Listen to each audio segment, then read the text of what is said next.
The dust of Promise Creek clung to the hem of her white dress, a dress that had been pristine in San Francisco, but was now a map of her journey, charted in grime and disappointment. Aunt May stood beside her trunk on the splintered train platform, a solitary island in a sea of bustling, unfamiliar faces. The locomotive hissed a final, weary sigh, its steam mingling with the oppressive heat of the Wyoming summer. He was late. Mr. Henderson, the man whose photograph she had studied for months, the man whose letters had promised a respectable life, was late. And then he was there. Not the smiling man from the tintype, but a pinched, sour-faced merchant whose eyes swept over her with the dismissive air of a man inspecting livestock. He circled her once, his gaze lingering on her travel-worn attire, the delicate slope of her shoulders, the foreignness of her features. He did not speak to her. He addressed the station master, his voice a sharp, cutting blade in the thick air. "This is not what was described. There has been a mistake. I cannot accept this." The station master, a man with a drooping mustache and tired eyes, merely shrugged. The transaction was a private matter. Aunt May understood the words, if not the precise context. The meaning, however, was brutally clear. Humiliation, hot and sharp, pierced through the fog of her exhaustion. Whispers erupted from the onlookers, a low murmur of speculation and cruel curiosity. She was a curiosity, a piece of mail returned to sender. Her world, already balanced on a pinhead, crumbled. She had nowhere to go. Her money was gone, spent on the passage that had brought her to this precise moment of ruin. Her trunk contained everything she owned, 2 other dresses, a book of poetry, and her mother's jade pendant.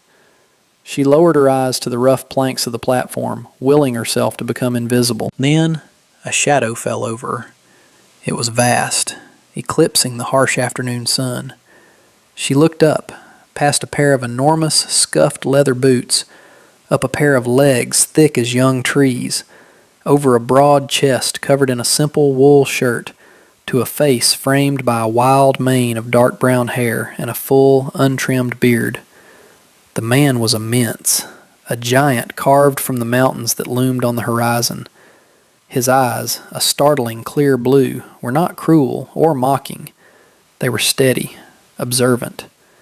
He looked from her to the departing back of Mr. Henderson, then down to the trunk at her feet. Without a word, he bent, his massive frame folding with surprising grace. His hand, calloused and wide as a dinner plate, closed around the leather handle of her trunk. He lifted it as if it were a child's toy. He straightened, his gaze meeting hers. A low, rumbling voice, quiet but resonant, spoke a single, impossible word. "Wife." Aunt May stared, frozen. The word hung in the air, a stone thrown into the silent pool of her despair. It made no sense. This man, this mountain creature, could not be speaking to her. It was another cruelty, a jest at her expense. She looked around, expecting to see the townspeople laughing, but their faces were a mixture of shock and wary respect for the giant who stood before her. He did not seem the sort of man one laughed at. He simply waited, his blue eyes holding hers, his expression unreadable beneath the thicket of his beard. He had claimed her as casually as he had lifted her trunk, a statement of fact, not a question. She found her voice, a small, wavering thing. "Sir, I do not understand." He shifted the trunk to his other hand, the movement effortless. "Mr. Henderson does not want a wife," he stated, his voice a low rumble. "I do. I have a claim in the mountains, a cabin. It is a long walk." He paused, letting the simple, unadorned facts settle. "I need a partner, someone to keep the house. It will not be an easy life, but it will be a life." He was not offering romance. He was proposing a contract, as stark and practical as the landscape around them. She saw the options laid out before her with brutal clarity. She could remain here, a returned bride, and face the grim prospects available to a lone, penniless woman of her race in a town like this. Or she could go with this stranger, this enormous, silent man, into the unknown wilderness. One path led to certain degradation, the other to a terrifying uncertainty that at least held the shape of survival. He had not touched her, had not even moved closer. He stood his ground, giving her space to make her choice, his presence a silent promise of protection, or perhaps a different kind of cage. She looked at his hands, strong and capable. She looked at his eyes, which held no hint of the leering curiosity or cold disdain she had seen in so many others. They were just steady. She thought of the long journey across the ocean, the hope that had dwindled with every passing mile, and the final, shattering rejection. She had come this far. She could not break now. Taking a slow, deep breath that tasted of dust and freedom, An Mei gave a single, decisive nod. A flicker of something, relief perhaps, passed through his eyes. He turned without another word and began to walk away from the station, her trunk in his hand. She hesitated for only a heartbeat before falling into step behind him, her old white dress a stark contrast to his rugged form as they left the town of Promise Creek and headed toward the distant blue-shadowed mountains. The journey was a silent pilgrimage. The man, who eventually offered his name as Jacob, did not press her for conversation. He seemed to exist within a fortress of quiet, his thoughts as contained as the immense strength in his limbs. He walked with a long, ground-eating stride, yet he tempered his pace to hers, never moving so far ahead that she felt abandoned. The dust of the flatlands slowly gave way to the scent of pine and damp earth as the trail began to climb. An Mei's thin shoes, not made for such terrain, soon pinched and rubbed, but she said nothing, clenching her jaw against the discomfort. Complaining was a luxury she did not have. She watched him, studying him with the intense focus of a creature assessing a potential predator. He moved with an economy of motion, his body attuned to the wilderness. He pointed out a hawk circling high above, the track of a deer pressed into the soft earth beside the trail, a patch of wild berries safe to eat. These were his words, small offerings of knowledge that created a fragile bridge between their two disparate worlds. Late in the afternoon, as the sun began to dip behind the jagged peaks, casting long shadows across the valley, they arrived. The cabin was nestled in a small clearing, flanked by towering pines. It was not a crude shack, but a solid structure of hewn logs, with a stone chimney and a small covered porch. Smoke curled lazily from the chimney, a welcoming plume against the deepening twilight. It was a place of solitude, a bastion against the world. Jacob set her trunk down on the porch. "This is it." He pushed the door open, revealing a single large room. It was sparse and overwhelmingly masculine, but immaculately clean. A large stone hearth dominated one wall. A sturdy table and 2 chairs sat in the center. A bed, neatly made with a thick wool blanket, occupied one corner, while shelves holding tins, sacks of flour, and a few well-worn books lined another wall. He gestured to a small door she hadn't noticed. "That room is for you. It's small, but it's yours." Relief washed over her. He was giving her privacy, a space of her own. The room was little more than a closet with a narrow cot, but it felt like a kingdom. When she emerged, he had a fire crackling in the hearth and was slicing thick pieces of bread from a loaf on the table. He gestured for her to sit. The meal was simple: bread, cheese, and water from a bucket he'd drawn from a well outside, but it was the first food she had eaten with a sense of security in days.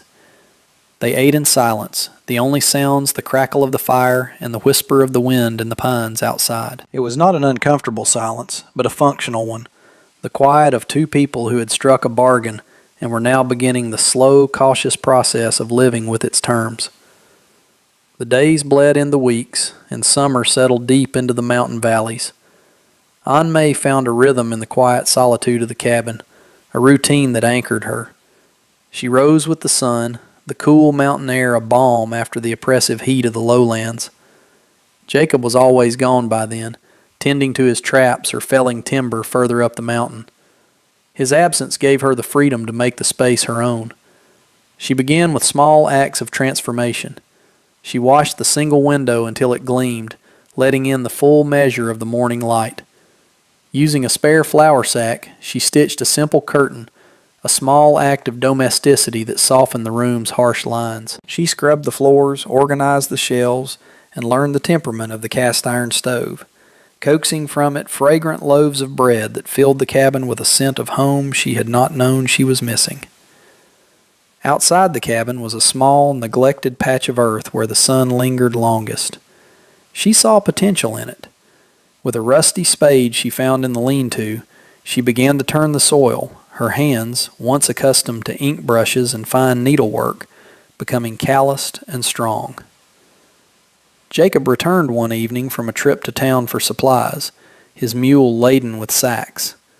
He said nothing, but the next morning she found a small cloth bag on the kitchen table. Inside were seeds, beans, squash, and hardy greens. It was a silent acknowledgment, a gesture of support that spoke more than a dozen pleasantries. Their conversations were sparse, built of necessity. "The flour is low," she would say. "I will go to town next week," he would reply. But slowly the topics broadened. She asked about the names of the wildflowers that grew in the meadow. He, in turn, asked how she knew which mushrooms were safe to gather. She told him of the markets in her home province, the vibrant colors and smells. He described the brutal beauty of a mountain winter, the deep silence of the snow. One evening she found him staring at the book of poetry she had left on a shelf. It was in her native tongue. "What did they say?" he asked, his voice rough with disuse. She took the book, her fingers tracing the familiar characters. She chose a simple verse about the moon rising over a river and translated it for him, her voice soft in the firelight. He listened without interruption, his gaze fixed on the flames. When she finished, he was silent for a long moment before nodding slowly. "It is good," he said, a simple verdict that felt like high praise. They were two solitary people, slowly, cautiously, learning the language of each other's presence. The need for supplies eventually grew pressing enough to warrant a journey to Promise Creek. Aunt May felt a knot of anxiety tighten in her stomach at the thought of returning to the place of her humiliation. Jacob seemed to sense her unease. "I will be with you," he said, the simple statement a solid reassurance. The town looked the same, dusty and sun-baked, but she felt different. She was no longer a lone, discarded object. She walked beside Jacob, his towering presence a shield against the curious stares and whispered comments that still followed her. In the mercantile, while Jacob negotiated with the proprietor for flour and salt, she felt a familiar, chilling gaze upon her. She turned to see Mr. Henderson standing by the counter, a pale, sour-faced woman in a prim bonnet on his arm. His eyes narrowed with contempt as he took in her simple, clean dress and the way she stood near the mountain man. He could not abide the sight of her, not just surviving, but seemingly content. He spoke to the man beside him, his voice loud enough to carry across the store. "Some men have a taste for damaged goods, I suppose. Happy to take another man's leftovers." The words struck Aunt May like a physical blow, and the color drained from her face. The store fell silent. Before she could retreat into herself, Jacob moved. He did not raise his voice or his hands. He simply straightened to his full, formidable height and took a single step forward, placing himself between Aunt May and Henderson. The sheer size of him seemed to suck the air out of the room. He looked down at the smaller man, his blue eyes as cold and hard as winter ice. "You will not speak to my wife," he said. His voice was a low, deadly, quiet growl that promised consequences far more severe than a simple brawl. "Ever. Again." Henderson, who had puffed himself up with petty pride, visibly deflated. He stammered something incoherent, grabbed his wife's arm, and scurried from the store like a frightened rodent. Jacob watched him go, his posture unyielding. Then he turned back to the counter, his demeanor once again calm. "We'll also need a bag of nails," he said to the wide-eyed store owner, as if nothing had happened. He paid for their goods, loaded them onto the mule, and helped Aunt May onto the wagon seat. He had not looked at her since the confrontation, but as he took the reins beside her, she saw that the rigid set of his jaw had not yet softened. He had defended her, not as property, but as a person, as his wife. The ride back to the mountains was shrouded in a thick, charged silence. Aunt May replayed the scene in the mercantile over and over in her mind. She felt the sting of Henderson's insult, but it was overshadowed by the powerful memory of Jacob's defense. He had stood before her like a fortress wall, absorbing the blow meant for her. He had called her his wife, and for the first time the word had not sounded like a term of convenience, but a declaration of belonging. They arrived at the cabin as the sun was bleeding orange and purple across the western sky. Jacob unhitched the mule and began to unload their supplies, his movements still stiff with a contained anger. Aunt May started to carry a sack of flour inside, but she stopped on the porch, turning to face him as he approached with a heavy crate. "Jacob," she said, her voice quiet but firm, forcing him to meet her eyes. "You did not have to do that." He set the crate down with a thud. For a moment she thought he would retreat back into his usual silence, but instead a muscle worked in his jaw. "Yes," he said, the word raspy with emotion. "I did." He looked away from her, toward the vast expanse of the valley below, his broad shoulders slumping slightly. "My mother, she was a good woman, quiet, worked herself to the bone. My father was not a kind man. I watched men like Henderson look at her with pity or scorn her whole life. I would not see that look cast on you." The confession hung in the air between them, a piece of his closely guarded past laid bare. He turned back to her, his blue eyes dark with an intensity she had never seen before. "When I spoke at the station, it was a solution to a problem, for both of us." He took a hesitant step closer, his large frame seeming to fill the entire world. "It is not that anymore, Aunt May." He slowly raised a hand, his calloused fingers trembling slightly as he gently brushed a stray strand of hair from her cheek. The touch was electric, a spark in the twilight. "It is not that at all." He searched her eyes for a sign, any sign of rejection. Finding none, he lowered his head, his beard soft against her skin as his lips met hers. The kiss was hesitant at first, a question. Then, as she leaned into him, her hands coming to rest on his chest, it deepened, becoming a tender, profound confirmation of everything that had grown unspoken between them in the quiet heart of the mountains. The kiss changed everything. The carefully constructed walls of their practical arrangement crumbled, revealing the sturdy foundation of something far deeper. The next morning, the air in the cabin was different, charged with a new intimacy.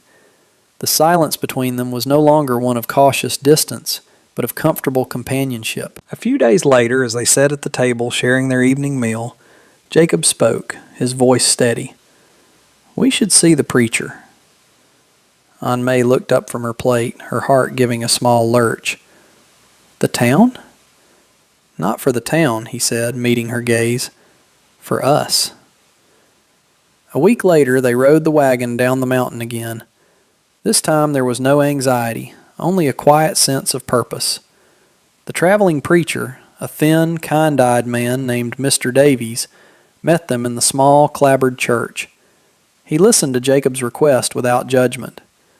The general store owner, Mr. Gable, and his wife Clara stood as their witnesses, their presence a quiet validation of the bond that had formed so far from the town's prying eyes. The ceremony was simple, devoid of fanfare. They stood before the altar, the afternoon light filtering through the plain glass windows.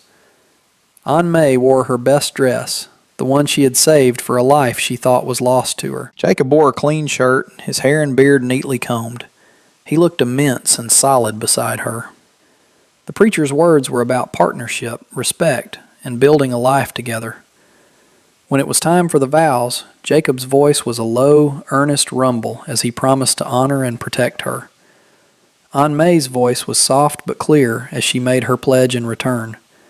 It was not a contract anymore. It was a covenant. She was not a returned bride or a convenient solution. She was Jacob's wife, in her heart and now before God. As they left the church, Jacob's large hand enveloped hers, his thumb stroking the back of her fingers. The journey home was filled with a new and easy peace. That night, the small, separate room at the back of the cabin remained empty. By the warm, flickering light of a single lantern, Jacob came to her. There was no awkwardness, only a profound sense of homecoming. He was gentle, his rough hands surprisingly tender as he undid the buttons on her dress. In the quiet of their mountain home, surrounded by the whispering pines, they became husband and wife in every sense of the word, their union sealed not by a business transaction, but by a slow-burning, hard-won love. Time marked its passage in the turning of the seasons. The vibrant green of summer deepened into the gold and crimson of autumn. The harvest from Aunt May's garden was bountiful.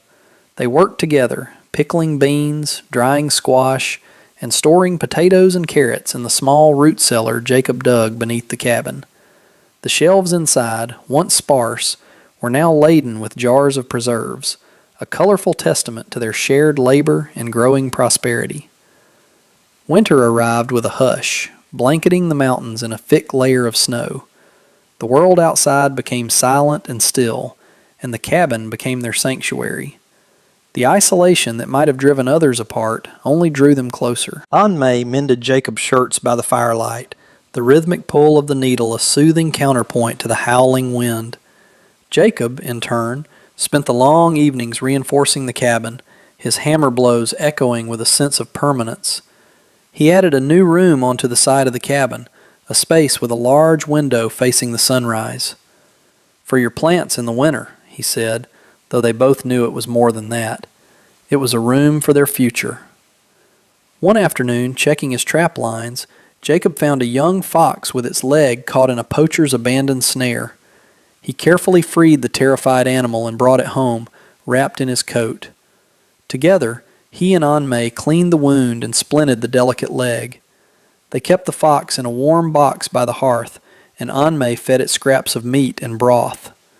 The small, wounded creature, so fiercely guarded, slowly began to trust them. Its healing mirrored their own journey, two abandoned souls who had found unexpected care and a place to mend.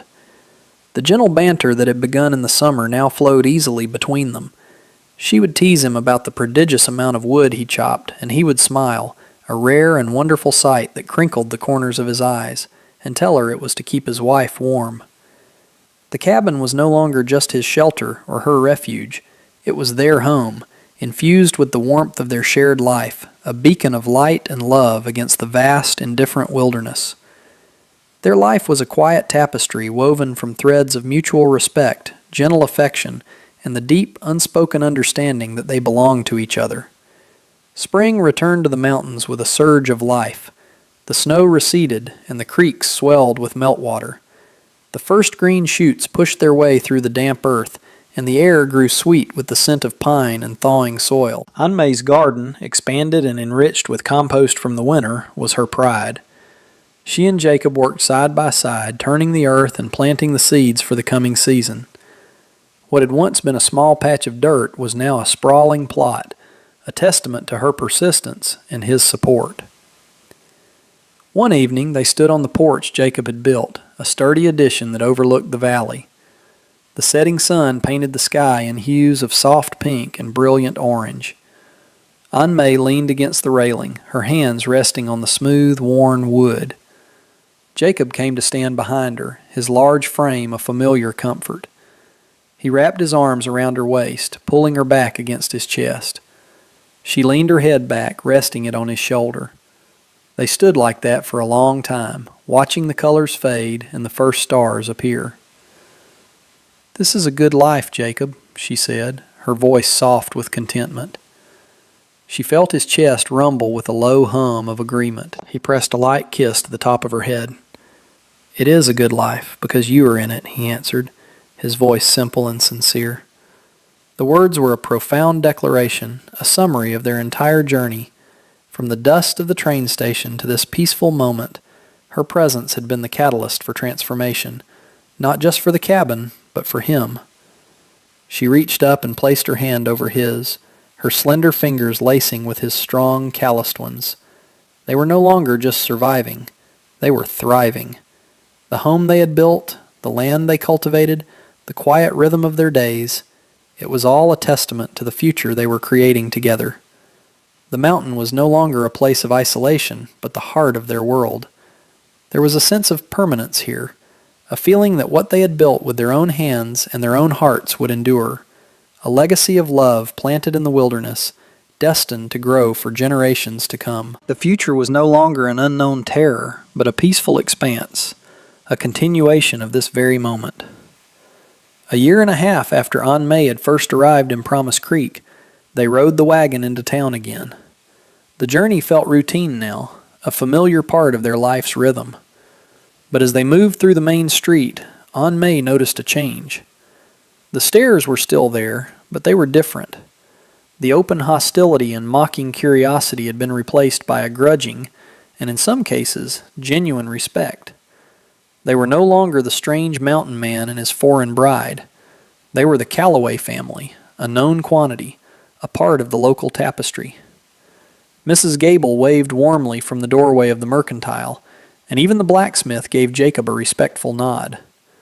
They had weathered the town's judgment and emerged stronger, their quiet endurance earning them a place. As they loaded their supplies, a familiar figure emerged from the saloon. It was Mr. Henderson. He looked thinner, more pinched than she remembered, his suit slightly frayed at the cuffs.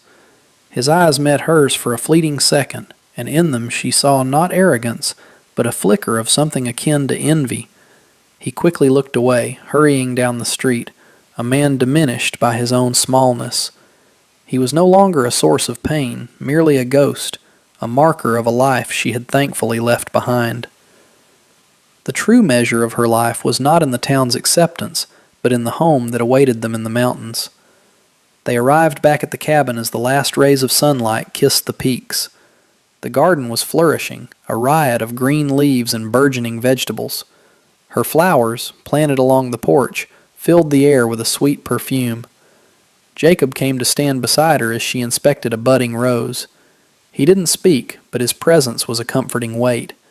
He had brought her a cutting from a wild rose bush months ago, and she had nurtured it into this thriving plant. It felt like a symbol of their life together. He reached out, his hand gently settling on the small swell of her belly, a new and precious secret they held between them. He bent his head, his beard brushing her neck as he placed a soft kiss just below her ear. She smiled, leaning back into his embrace, her hand covering his.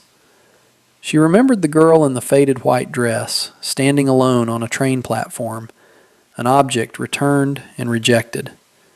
That girl felt like a character from a distant story. Here, in the arms of her husband, her home a beacon of warmth against the vast, beautiful wilderness, she was not an object, but the heart of a family. The word Jacob had spoken that first day, the one that had saved her, echoed in her soul. No longer a label of convenience, but the truest and most cherished part of her identity. Wife, home, love.